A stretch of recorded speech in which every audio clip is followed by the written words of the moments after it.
So right here, there's all kinds of rocks that are unmarked under the water. You can't see them and shit at all.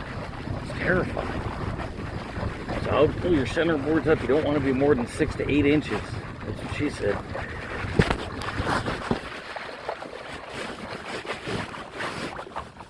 Right there is nasty. And if you have to tack up wind, it's so narrow with the drunk jet boats coming through. Good luck. So if the wind is from the north, you're going to have to be a little bit careful. It gets real shallow.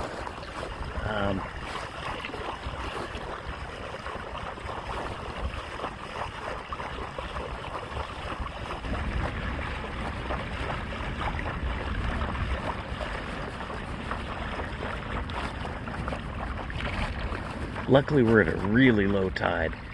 That's why I wanted to do a video so people could see what to avoid. Although, keep in mind, some things may change.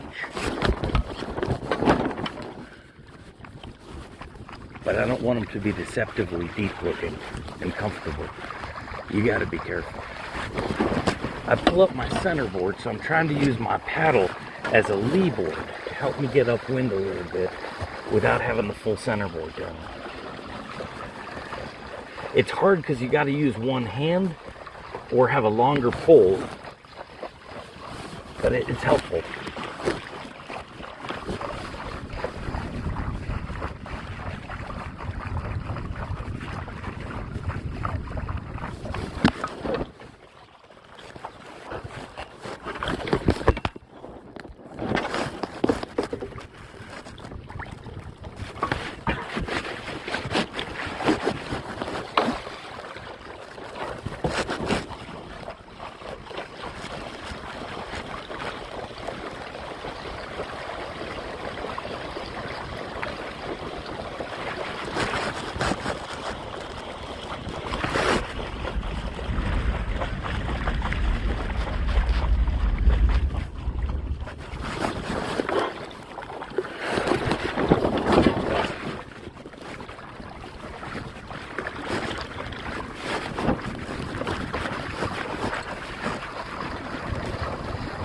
But so in May, you're going to have a lot of recreational boaters beached here. Your tacking lane is going to be a lot shallower and narrower with everyone here.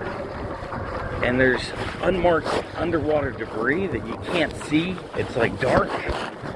It used to be all white sand here, but now it's all dark mud, and it's weird. You get these flies everywhere now. It's in part because all the dead birds and fish, I think, from the Chinese plastic from the pipeline from Houston.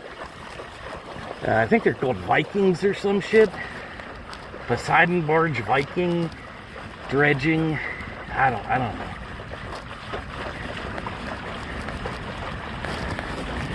They just want to take your time and work your way upwind nice and gently. And again, you don't want to go more than 380, 400 meters because it gets almost impassably shallow, as you'll see hopefully in a minute.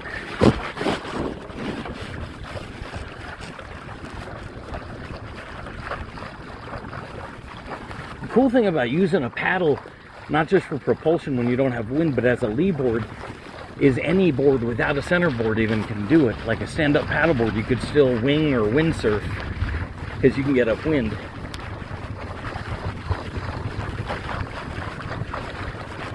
Even with an umbrella, like a patio umbrella, with a good lee board, you can still get a little bit upwind, enough to get home in a pinch.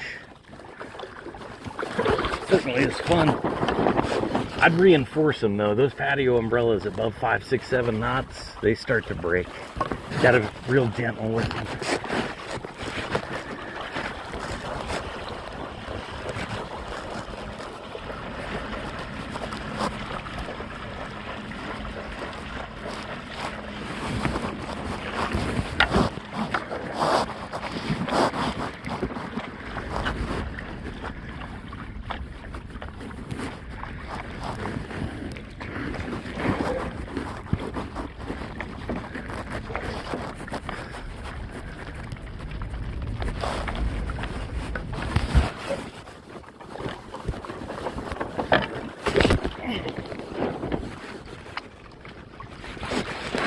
I just really don't want to fall in, so I'm taking it nice and slow and easy.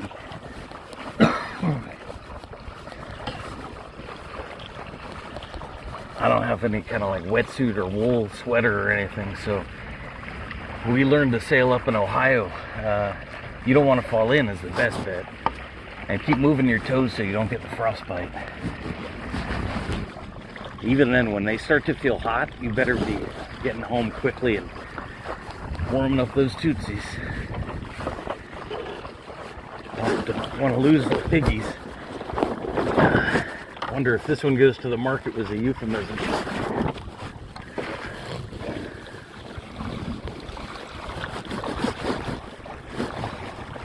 But so the beauty is, as you can see, with the centerboard, daggerboard up, like a stand-up paddleboard, not having one, you can still have lateral resistance.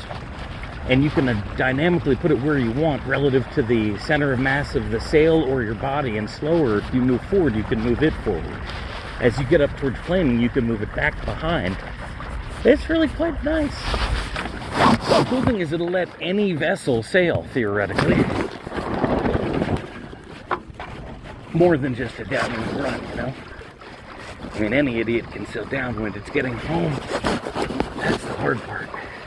You could sail anywhere, but getting home against wind, against current, with jackasses out here putting all kinds of weird shit under the water. Who knows?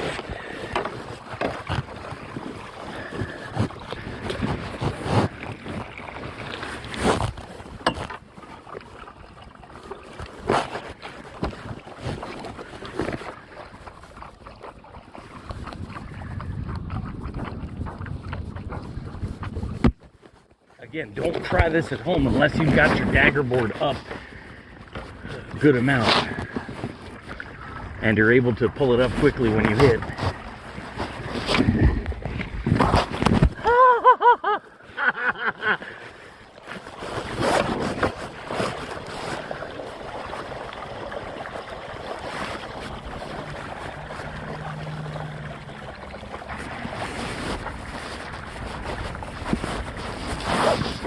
And the cool thing is, if you want fast tack, you can kind of just go like that, and you've got almost infinite thrust.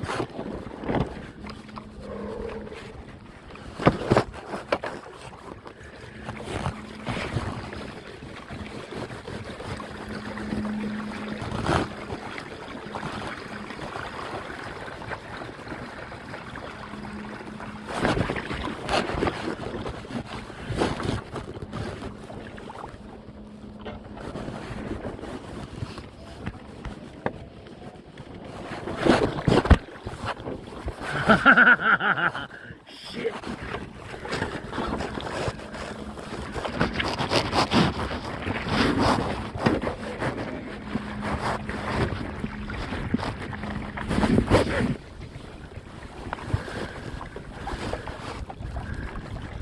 Nope.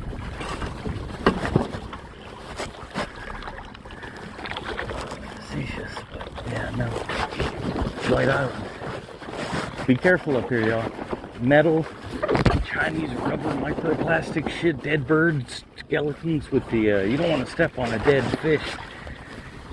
Oh, gotta run to Gulf Breeze, I think, and start the antibiotics so you don't have to cut the foot off or the leg. Best to wear booties, steel shank if you can. Be careful.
My friend Mike pulls his daggerboard out on the downwind run, and says you go a lot faster, not as much lateral load. But I'm worried about breaking my ribs. I mean, that thing, he slings it over his shoulder, and I just don't want to fall on that. I had to make me a softer butt of mahogany, so hopefully it'll cushion the impact a little bit if I do. I don't know. But yeah, be careful around here. Have fun. Technically, you're not allowed to have any fun anymore, though, in Florida. But double check.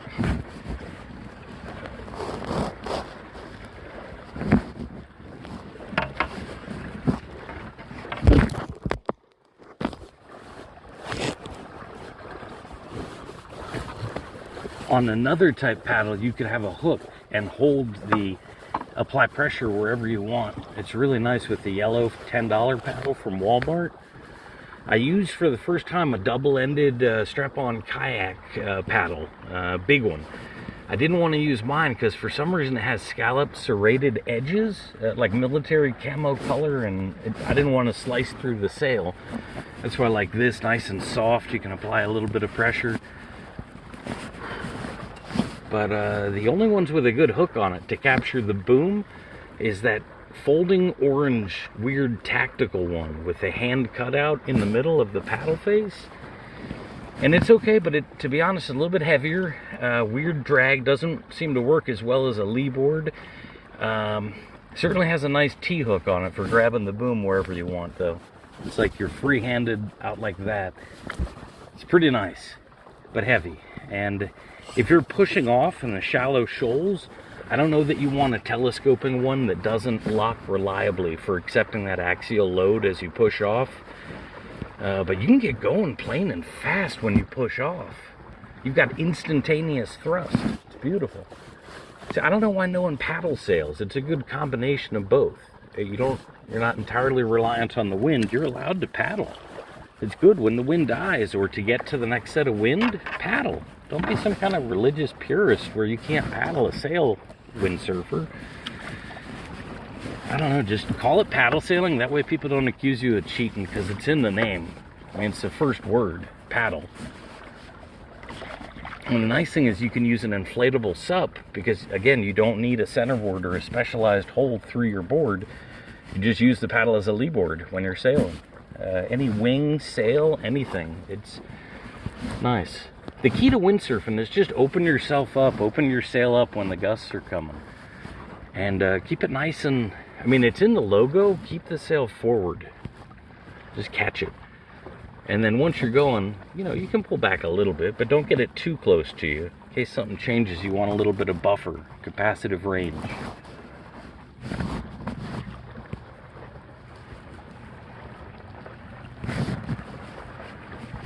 But they say paddling with the sail is really good too. Good exercise for your core. That's pretty cool. I'm trying to learn. The old guys are teaching me everything they know. Apparently it used to be a lot of fun. Everyone would come out windsurfing and have a campfire, music, barbecue some cool stuff. No one windsurfs, sails, or barbecues anymore for some fucking reason. Pardon the French.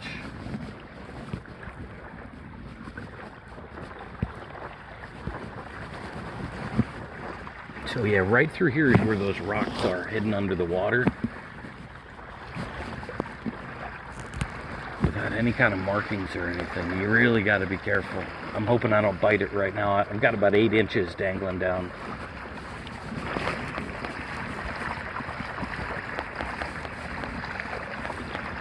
It's a really weird current since they dredged it. So check your tides and direction and be prepared for some weirdness. Like cyclical, whirlpool, weird, almost like a riptide.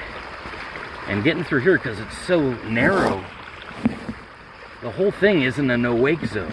So these fast drunk people, this is the only way in and out, come flying through here with no concern at all. So now you have to worry about getting hit by them in both directions, getting in both ends, but also the wakes from both. They constructively interfere to create these really weird wakes with dirty water, and you're trying to just stand up and stay not in the water. It's really scary. I don't know why they did all this.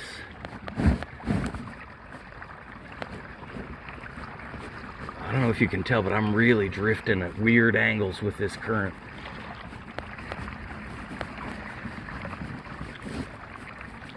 And the weird thing is they've got the Navy base. The Morale, Welfare, and Recreation, MWR, has sailboat rentals for beginners and such right here. So the kids are having to sail this to get out to the bay, and it's really dangerous.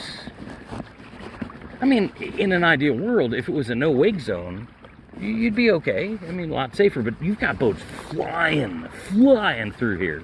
There's no way they can stop if a kid falls in or falls overboard one of those dinghies. You got hidden rocks. You got the new rocks on both sides. It's awfully narrow. And if you're having to tack upwind, or so when the wind comes from the east, it's very weird. Very stressful. Very anxiety, panic attack. Because you're waiting to hear for a motor for the fast boats coming through, and you're trying to get upwind, and you're getting exhausted and fatigued, and there's no shade anywhere now. It's crazy. So this isn't part of White Island over here. We're not allowed over there. And we're not going to be allowed on 9 of the 10 new islands. I think we're only allowed on the one island that they destroyed all the trees on. So, I don't know, it's going to get really hot out here this summer for the seniors. Nowhere to take a break in the shade. You got a lot of kayakers, sailors, canoeists, all kinds of cool people, and nowhere for them to get shade. Why would you tear down all of, like, 5 trees that provided a root structure to hold the island together? It had held on for hundreds, thousands of years.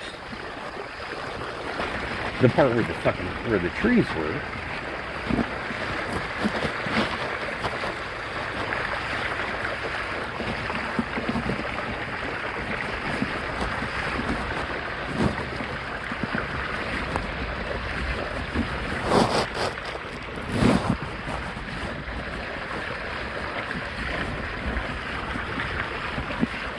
I don't even know what the fuck that is. Doesn't look good. So I'd be careful here too. It's awfully shallow. Like shoals, sandbars. It's not like Australia or New England or anything, but you know, if you got kids around, be careful.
all kinds of weird underwater debris.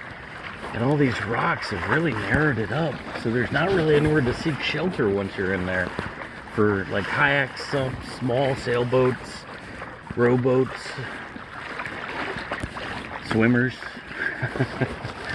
I saw these stupid kids on pull floats out here the other day. Like maybe 5 of them? It just didn't seem smart. I don't see any adult supervision. And they're in serious, I mean, it's January. I don't get it. But so yeah, the tides are really weird around here now. And the currents, it's really weird. Like gnarly stuff.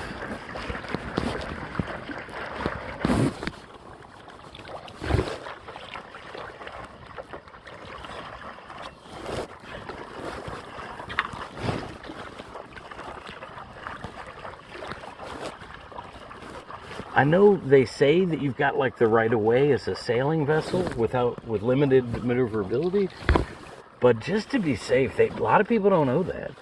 I would stay the fuck out of everyone's way. Anyone that's moving, just get out of their way and be clear about your intentions. Like physically show where you're going, look where you're going, nice and slow. Be willing to go into the sand instead of hitting a boat. And the weird thing is when 2 boats come and the wakes like combine, especially if you're in really shallow shoal area, you catch and then you stop, then you're in the water, the sail's in the water, you got traffic coming both directions, could be drunk, they can't see you. I mean, it's just not safe. Pretty, real pretty. But like in Dirty Dozen, your men are real pretty, Colonel, but can they fight? And I don't know that this fights.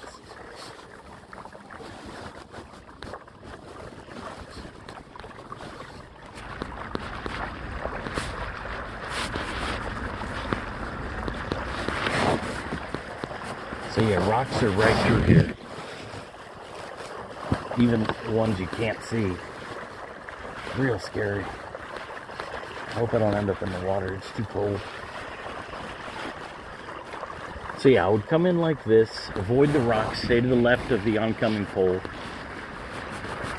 but stay as upwind as you can.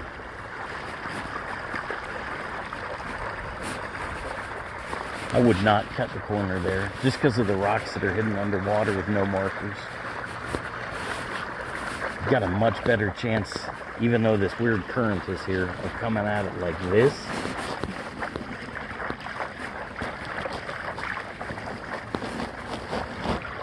And keep your centerboards up a little bit. You don't want to be drawn more than a foot. I mean, even 8 inches in some places is too shallow. There's all kinds of weird submerged, unmarked things. And it's not a flat, smooth beach anymore always. There's weird undulations that perturb underneath the water. And then it'll get wet again, and then you got to drag the board or your kayak across the deep. It's weird. It's really unsafe. They used to have a quicksand, danger caution quicksand sign here, but I don't know, someone took it as an ornamentation for the Christmas tree maybe, and they just gave up.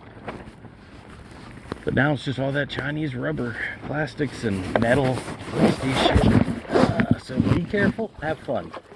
Adios.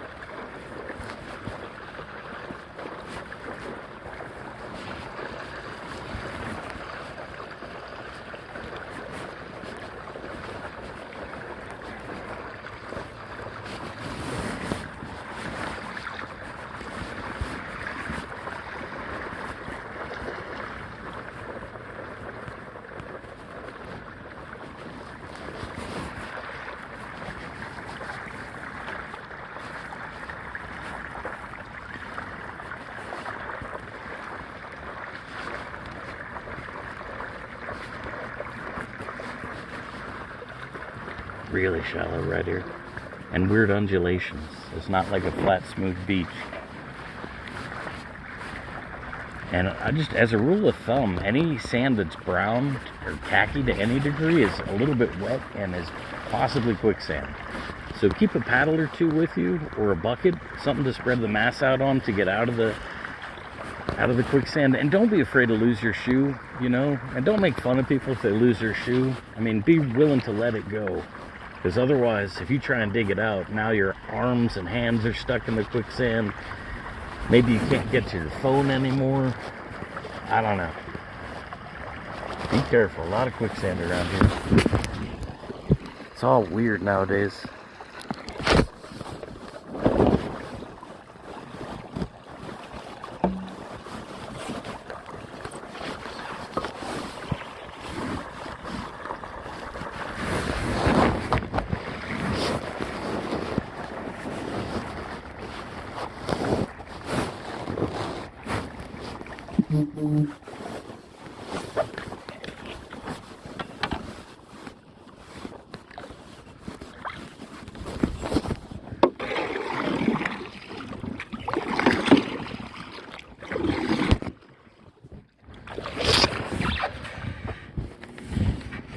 So what I've been doing is use the paddle to step on it and spread the load of your foot out.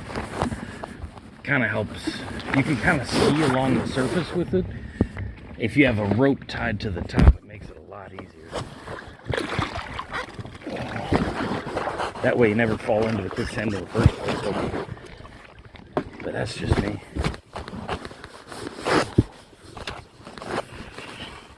Oh, like this, kind of. You can see that. You just kind of slide it up.